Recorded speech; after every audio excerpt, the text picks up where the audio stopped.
Why I'm here today is when I first got elected, I got like a call and we're like, oh, you know that Langley Lake that you saw? I newly elected official, and this is our water source for Union Bay. And we have a lot of problems with our Union Bay system, and we have to upgrade the water treatment plant at the time, all these different things.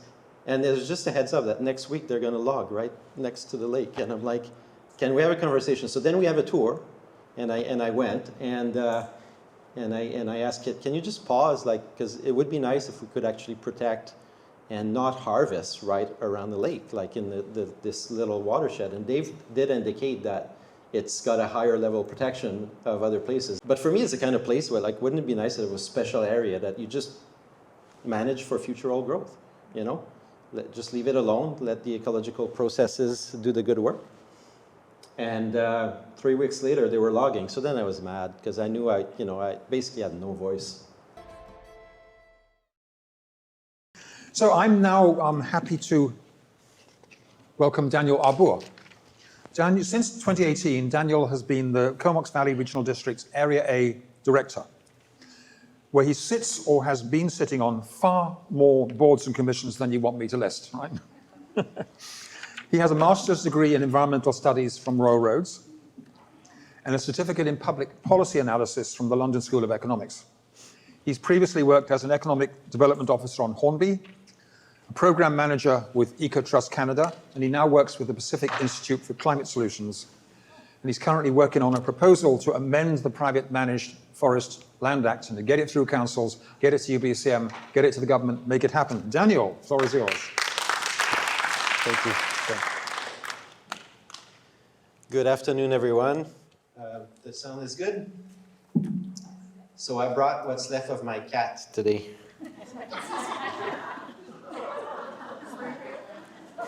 Yeah, I'm from Springfield in the Comox Valley. He was a good cat. You're not the chocolate. Yes. So really great to join you today, and the end of my presentation will be a little bit of a workshop because we're going to workshop a motion to go through local government over the coming year. I really want to thank the organizers. I think it's fantastic that this event was put together, and that other events are happening actually. So huge hand to Guy, but also to Jennifer for hosting us.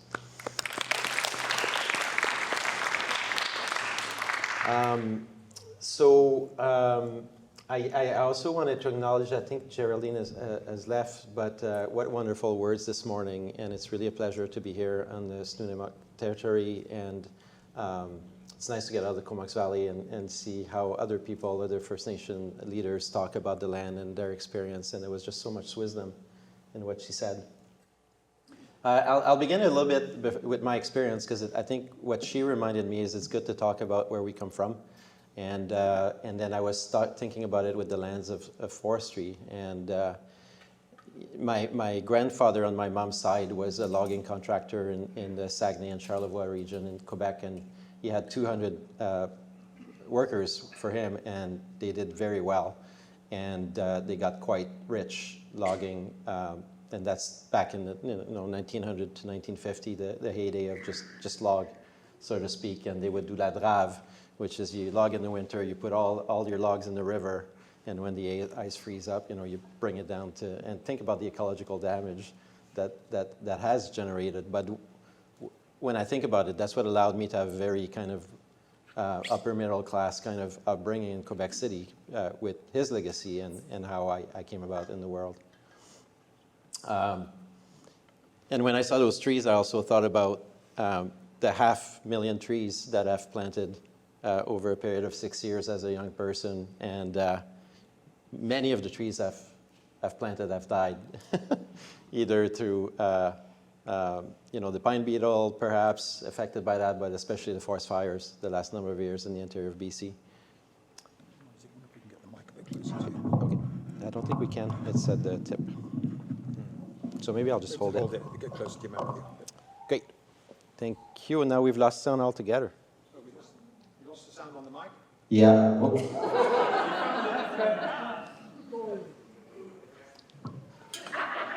Okay.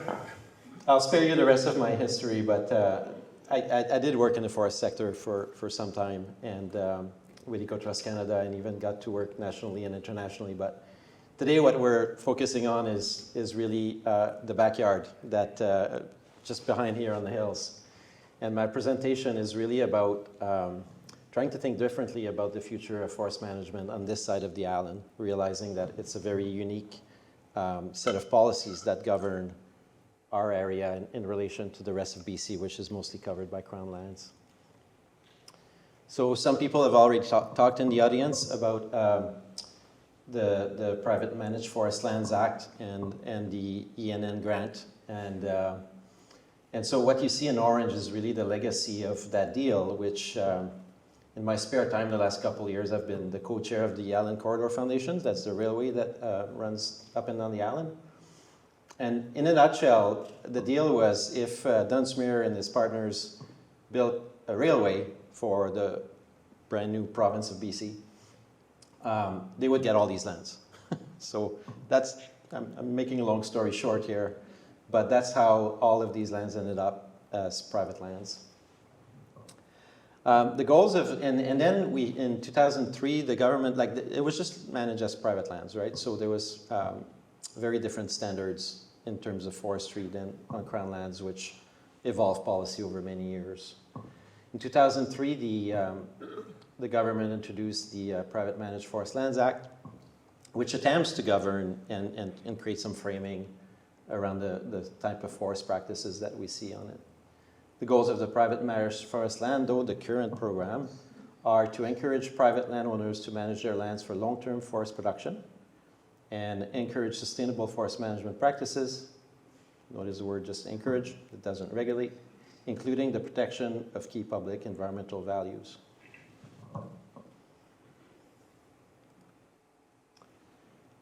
So I don't have to do a lot of work because Dave did such a great job. His work is also in my area, so a lot of the places he was showing, Langley Lake or otherwise, are places that have drawn me to today because I've had a number of frustrations with how things are happening on the land base. But this is basically what's happening in that orange zone from the last slide. That's everywhere Vancouver Island. That's basically what you see on this side, whether it's Nanaimo, the Cowichan Valley, and every regional district, every one of my colleagues are struggling with very similar issues as we are in the Comox Valley. So there was a question about the review of 2019 that the government did, and I have to say, we got our staff at the regional district in the Comox Valley to spend a lot of hours preparing a submission to the province, as did all the other regional districts, as did many stakeholder groups. So the province basically said, let's open this thing to the public and hear what people have to say. First Nation communities as well were invited to comment. It's actually readable, that's great. I'm not going to speak maybe to every one of them, but I think it's worth, I'm going to go through 4 levels of public input, and we got the First Nation input on the first slide.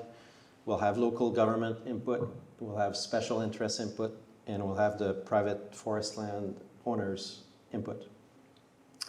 So in the First Nation communities, this is a summary of the comments that was received. And by the way, there was, I think, 300 submissions to the province, which I would call, a lot of them, if you read them, there are in-depth, well-researched submissions.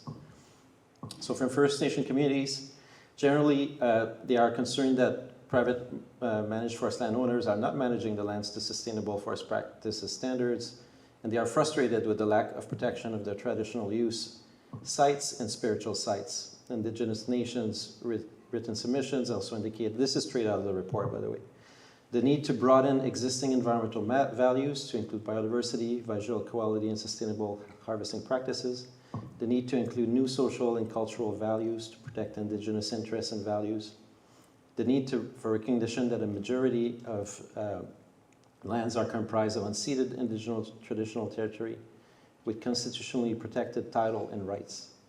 An emphasis that cultural heritage resources should be protected, that new forest land reserves should be established in partnership with Indigenous nations, a need to replace the Act with a new statutory framework that includes collaborative governance with impacted Indigenous nations, decision-makings and enforcement. The rate of cut, Dave spoke about that, should be created and to shape the size of cut blocks. I think Dave didn't mention that, but I think on Crown land on the coast, Dave, just correct me if I'm wrong, but on Crown land, I think the maximum size of clear cut you can have is something like 40 hectares on Crown land. Okay, thank you. So when you showed that slide about the 290 hectare clear cut in my backyard, that kind of shows the difference in standards and regulations that exist between the two. And annual, and lastly, water quantity and quality should be a priority in forest management. So is there anyone in this room that disagrees that this is a pretty good list of demands from First Nation communities? I don't know. To me, it resonates really well. So then we move to local government. And at local government, a lot of our staffers, you know, they have land use zoning perspective. We all have regional, well, no, we don't all have, but most of us have regional growth strategies that try to do land use planning at the entire region scale and across different uses, and to try to move towards a sustainable region. And then you create indicators and the rest of that. So there's an overall framework. And we have control over zoning and other things like that on much of the land, except on the private forest lands, where only the province and the Act really apply.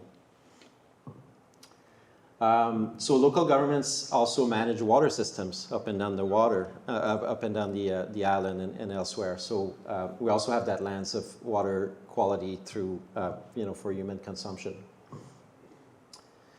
So local government comments, cumulative effects, which Dave talked about, and watershed function, integrity, water retention, water quality, and water quality are important values. Better protection of community watersheds is needed.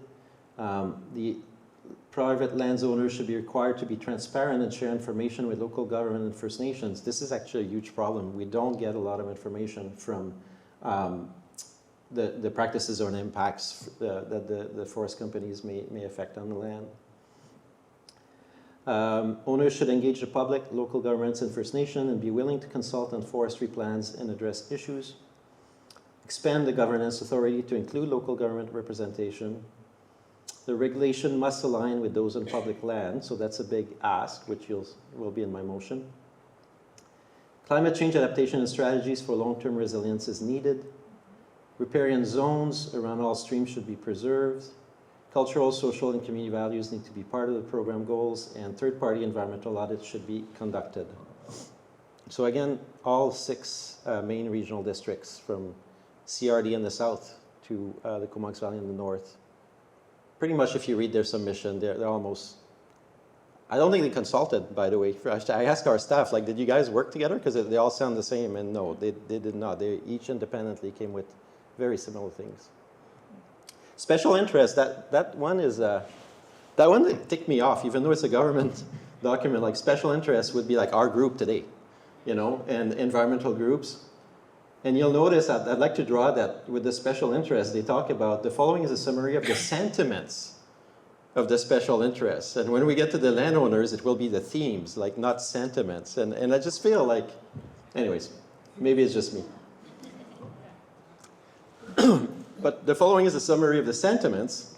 And those were very thoughtful submission, again, from environmental groups, from tourism associations, from a range of other groups that have an interest in how forest management is happening on those lands. So those groups, and it's a very diverse set of groups, so that's fair. Values should align with those on Crown land and the Forest and Range Practices Act, so we echoing what we heard earlier. Include cultural, aesthetic, and recreational values. The exit fee is an ineffective disincentive for leaving the program, and the current 15-year penalty cutoff is too short. That one I'm not as versed on.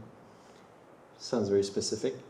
General wildlife habitat protection is required.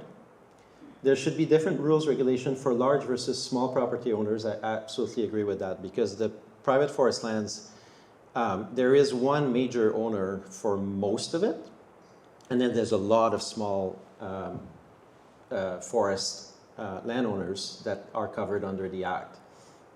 And I had a conversation earlier, and I think those should be definitely treated differently. Ensure public access for recreational use, First Nation traditional use, and provincial parks. Implement climate change resiliency and mitigation measure. Increase public consultation and information sharing regarding forest operations that impact local government and public interests.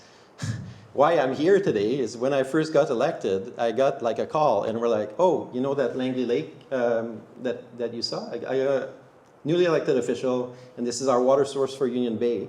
And we have a lot of problems with our Union Bay system, and we have to upgrade the water treatment plant at the time, all these different things. And there's just a heads up that next week they're going to log right next to the lake. And I'm like, can we have a conversation? So then we have a tour, and I went, and I asked it, can you just pause, like, because it would be nice if we could actually protect and not harvest right around the lake, like in this little watershed. And Dave did indicate that it's got a higher level of protection of other places. That's the one that was on your slide. But for me, it's the kind of place where, like, wouldn't it be nice if it was a special area that you just manage for future old growth, you know? Just leave it alone, let the ecological processes do the good work. And 3 weeks later, they were logging. So then I was mad because I knew I basically had no voice. Where were we? Number 10, expand the governance to include local governments, and program should be mandatory, not voluntary. And now we get to the private forest lands owners' comments. There's general support for the current program, and written submissions emphasize the need to continue being exempt from local government bylaws that may impede forestry operations. They don't like me. The main themes that emerge from the PMFL owner submissions include different standards and goals are needed depending on the size of operator. It was felt that some smaller owners are struggling to meet the cost of the program, as the current incentives are marginal for them but provide greater incentive for larger landowners, so some inequity. Increase Flynn Row at the time of oversight of the program to provide additional support to members, as well as act as a bridge between the owners and local government. Submissions concluded that this can be achieved through communication and education about the program, developing partnerships and resolving issues. In some regions, mostly the Islands Trust, I'm just making a summary, there was concern about local government trying to encroach in the regulatory space. The majority of current landowners are happy with the program and do not want to see any further regulation imposed on them. This includes any requirements to share information. Submissions indicated an opposition to further regulations, infringements on private property rights, including sharing of information, mandatory consultation, etc. Submission indicated that a new value could be related to fuel load management to reduce forest fire risk. That one I agree with. Many of the current owners believe the current goals and values of the program encourage sustainable forest practices, as evidenced by Dave Weaver's presentation.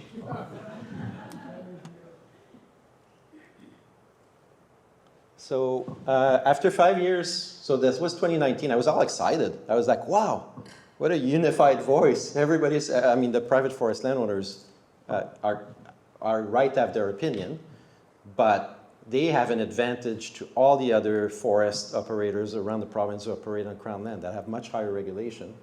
So maybe, you know, I could understand it wouldn't be happy, but the rest of the public seems to agree. So what has the province done with their response? I'm clicking. I'm clicking. Nothing. They've buried the report. It's now 2024, and that's why we're here today. I've been waiting for something. It's always nice when something happens, but nothing has happened. So I think they're just hoping the issue goes away. So we're not going to let it go away. Today, when you come up to the mic, instead of questions, I want suggestions as well. I wanted today to kickstart a process. So at local government, we have this thing, the Association of Vancouver Island Coastal Communities, and next week is UBCM, the Union of BC Municipalities. And we basically do advocacy to the province. You craft a resolution, you bring it to all your peers. So the AVICC happens in February, and then we vote on it as elected officials, right? So I want to sponsor this resolution to my local government. It has to go through the Comox Valley Regional District Board. Hopefully I get a win there. Then we'll take it to AVICC. And then Paul Manley will come up to the mic and speak, hopefully in favor. And then we'll take it to UBCM, which gets more complicated because it's the entire province that votes on it. And then what you have is you actually have consensus back to government to say that the status quo is not acceptable and this is our alternative course of action. So this is what I'm proposing to do, and I really need your feedback for this. and that can be today or later. So I propose to say, whereas the province of BC failed to complete the private managed forest lands review from 2019 and failed to implement any of the recommendations from First Nation and local government communities, and whereas forest lands on eastern Vancouver Island are managed to a much lower forestry standard than on Crown lands, thereby degrading watersheds and ecosystems to the detriment of present and future British Columbians, be it resolved that AVICC UBCM asks the province to repeal the PMFL Act and transfer forest stewardship regulatory powers to regional districts and interested First Nation communities.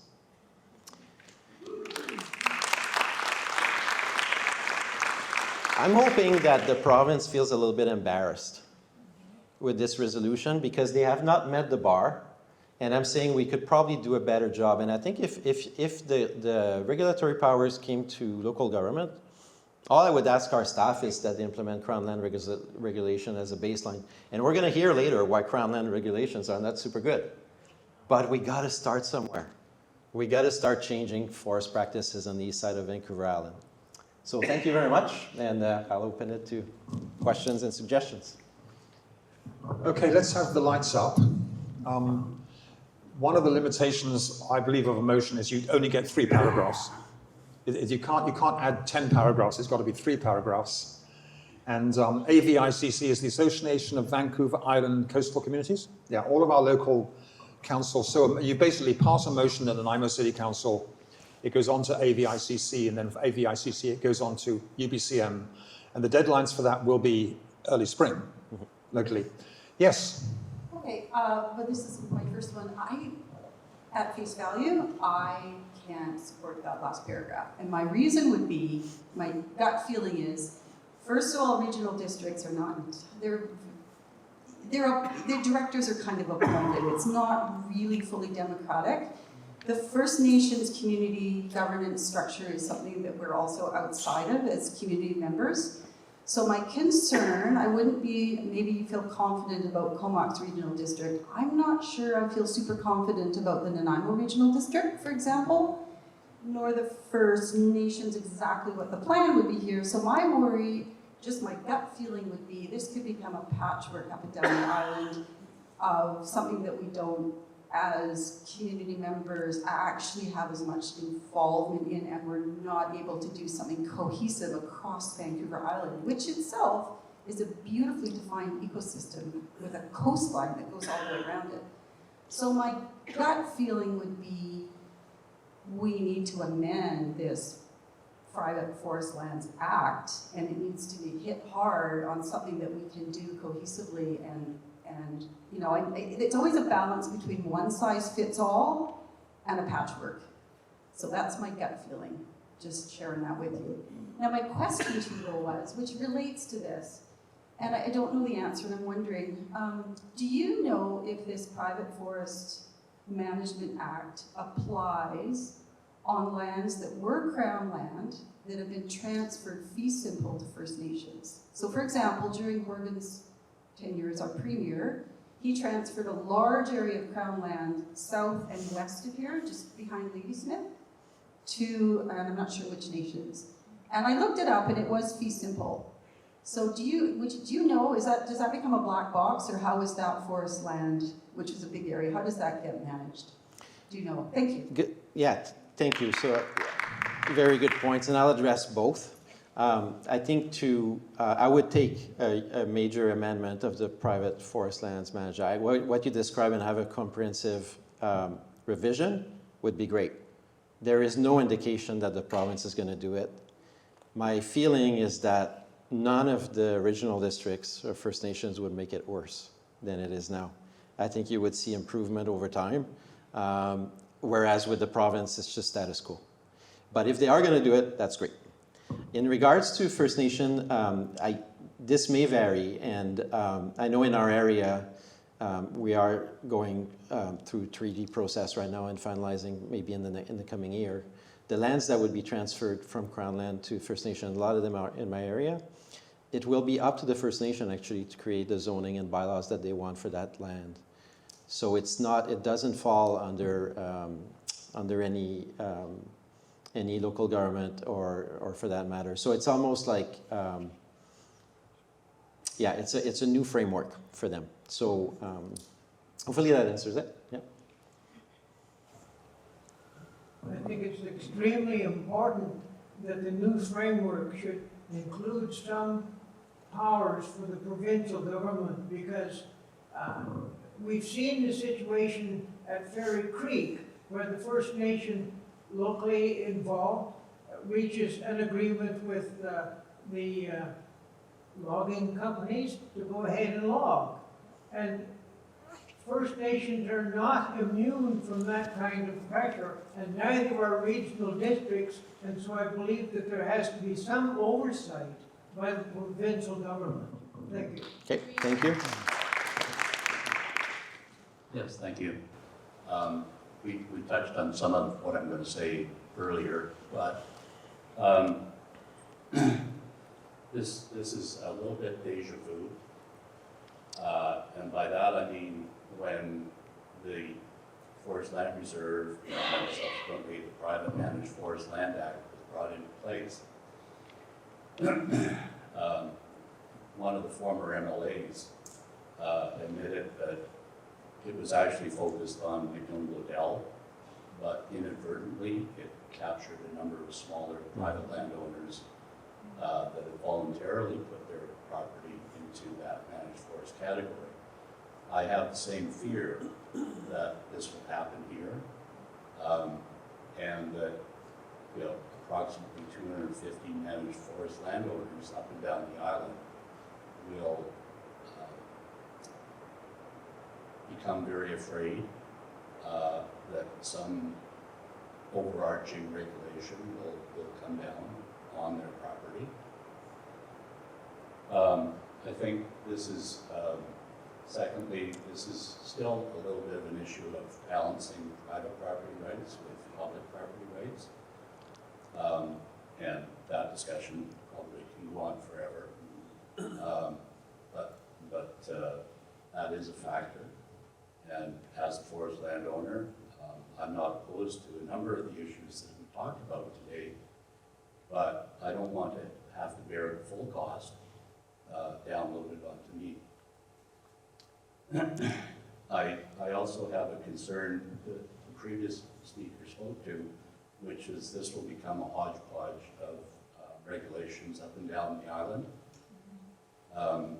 If you look at the definitions that are used for various zoning purposes, whether it's farming or forestry or rural, they're all different across all the local governments on this island. There is no consistency whatsoever. And I think this will just perpetuate that. And perhaps that would be a starting place rather than focusing on this. I may start to lose the threads to coming back, but yeah. Okay. I do agree that different rules should apply to big landowners and smaller landowners. And the one comment that was made about whether the treaty settlement lands are managed under the Private Managed Forest Land Act or FERPA, the answer is it's neither, unless they choose to manage it under those regulations, under that act and that regulations. Yeah, great. Thank you. Thank you, Dave. Yeah, some really good points, and I think small forest landowners in BC have gotten the short end of the stick forever. And you talk to organizations like the Woodlot License or Association or the BC Community Forest Association. Those are models that should be the predominant models in BC rather than what you see with Crown land and vast tenures to large corporations. And I think you're right that small tenure or private landowners, you need to have a different lens than very large landowners. I think that was in the submissions as well. This is really interesting for me because it's not the feedback I expected, because in this, and before I go to you, like, on the one hand, I'm going to think tonight, because what I've heard even earlier is communities want more of a say in how they manage their communities and the forests around them, but we don't trust us to do it. Right? That's kind of an interesting reflection. And yes, it's a hodgepodge, but what my assumption, right or wrong, has been is that we would definitely collectively do a better job from a grassroots community level perspective than a framework that has been set up for corporations. Next speaker. I don't have any suggestions, but I have a couple of comments. One is, it's been a few years since I looked at past UBCM resolutions, but I think, if I'm remembering correctly, UBCM has passed a multitude of resolutions around forestry and logging in BC. Yeah. And I don't know if any of them have ever come to anything. Yeah. So, Yeah, I can comment on that. I mean, there's been some, like you saw the old growth deferral that the province did. There's been the Water Act. There's different things that the province has done that is impacting forestry, and we heard about it in previous conversations. But and this is what these events are about that Jennifer has organized. There hasn't been a fundamental reinvention of the overall framework. There's been a lot of tack-ons. And by the way, when I talk about the old growth deferral or even lands for treaty, like the private lands on Vancouver Island they've gotten a free pass on that. Both on the old growth deferral, little woodlot owners in the Comox Valley have had to reserve and, on tiny lots that to meet their old growth. Meanwhile, Mosaic is like, doesn't apply to us. So no, it's been, we are due for an entire overhaul of the system. Yes. We're actually running over time already. Is it a very quick comment? Yes. I just wanted to Thank you. One more. Yeah, one more. One more very quick. I just wanted to thank you for your passion and commitment to this topic. Most of us have gray hair in this room, so we have wisdom and years to reflect on, in no way to diminish your commitment. So thank you. Yeah, thank you. Thank you. So this is clearly an area that needs a lot of discussion and thought. I mean, I find myself thinking, our regional district, have they got the capacity? And I know some local First Nations, they will click our land corner to corner. They did it in the Yellow Point area. Could we have, if ENN is ecology and nature, could it become an ecology and nature forest land reserve, similar to the Islands Trust, with a different set of governance like that, lots of ideas. Can I just Quickly. Yeah, I have to comment on that because that's something Paul would know and other people in government would know. Local government gets almost nothing in terms of property taxes from the forest landowners. They are heavily subsidized. And if you try to bring a resolution to my council to increase the property taxes for the private forest landowners, you cannot by provincial decree. The province sets the rate of what we get. So when you talk about a capacity issue, along with getting the control over those lands, if we could tax them like we tax everybody else, that would address the capacity issue. Anyway, big hand for Daniel. Thank you so much. We have a...